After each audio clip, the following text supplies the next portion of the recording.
Greetings, YouTubians, and welcome back to Wayne Sharp World, where today we are taking a look at what may very well be, as we look towards the end of this year, we could see a knife of the year right here, at least in the premium edition of $250 plus. It is not a Vosteed, but it did just drop today. This is the Jack Wolf Knives Scuffle.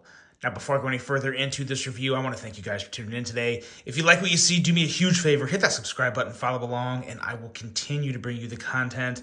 Now, let's take a look at some overall specs on this amazing knife right here.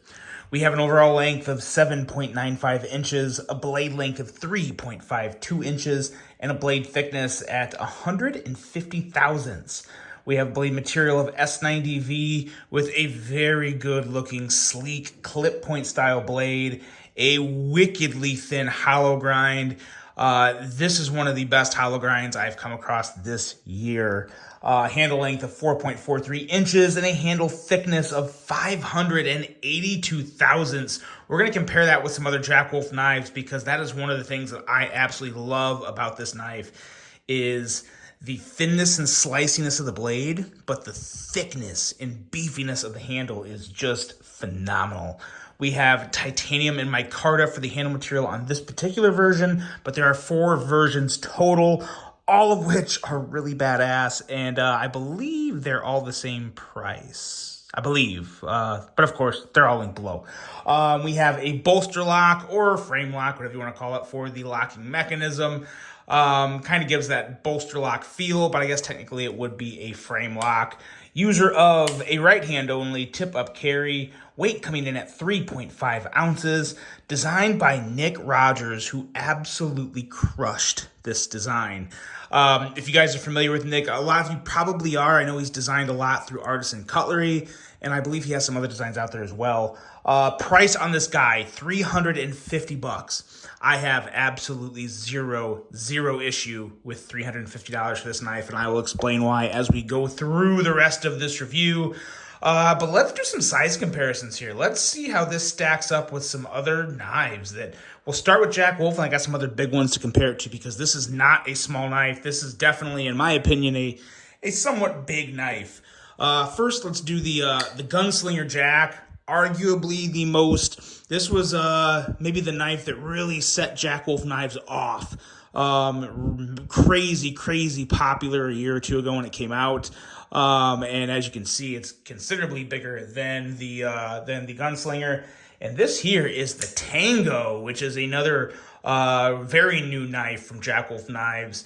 Collaboration with Cerberus Knives, and man, oh man, look at the comparisons there. Much bigger than the Tango.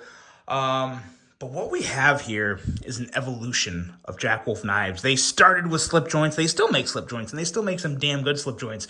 But they are getting in now into these front flippers and the smaller folders and the bigger folders, and all of a sudden, Jack Wolf Knives is a real force in that premium category. They do so much more than what people think of them as. And these are 2 prime examples. This is another amazing example, but this one right here, in my opinion, the Scuffle is the game changer. It is an absolute game changer when you're thinking of companies of like, oh, what do I want to try? What do I want? Something really good, but something, something bigger, a good folder. This is huge. This is pretty mega. Let's bring some other knives out here that everyone knows. Look at this. Look at it compared with the Spyderco Shaman. Yeah, pretty damn close. Almost exact to the Shaman. Here is the Civivi Conspirator.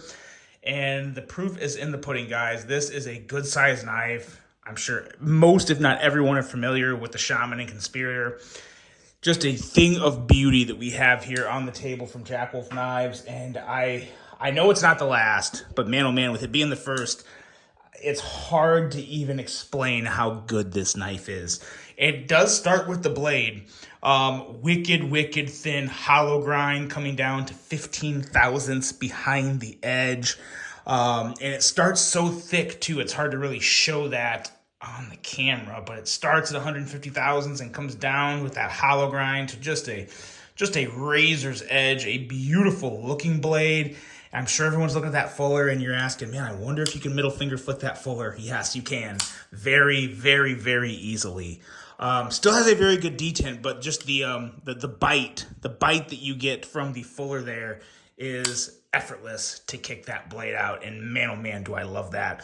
And they also dialed the detent in very, very well to where the flipper tab, that is also, might I add, damn near a perfect, I would probably call it a perfect flipper tab design for this knife because, man, that push button, ooh, it just rockets out. So, so, so good. This is one of the more satisfying flippers I've come across this year. In the middle finger flick, that combination too, man, that dual deployment, oh, is so stinking good. You clearly have a phenomenal plunge grind, very, very thin behind the edge. This knife should be a joy to sharpen. Now, this right here, not a finger choil. You could probably try if you really wanted to make it like it's some type of a little finger choil, but I would not even use this as a finger choil. As much as I like finger choils, it's just not necessary because you have all the handle back here, and if you try to use it as a choil, you'll kind of feel the heel of the blade, and then you'll feel the flipper here, and it's not very comfortable. So this is really just a big sharpening choil, and that's fine because, man, oh man, this right here feels so, so good in the hand. The thickness on this guy. Let's bring out the Gunslinger Jack and compare these two. Look at how much thicker the handle is on the Scuffle compared to the Gunslinger Jack. Let's maybe do bottom to bottom there as well. As you can see, I'm lining it up as good as I can. I would say that's pretty even right there. And as you can see, the thickness of the handle on the Scuffle alone is pretty much the thickness of the clip and the handle on the Gunslinger Jack. So really, really good, comfy ergos on this knife. I honestly don't think I could like this knife anymore. It doesn't need a front flipper. It doesn't need any other type of deployment. The middle finger flick and this flipper really complete the dual deployment options for me. It is just so, so good.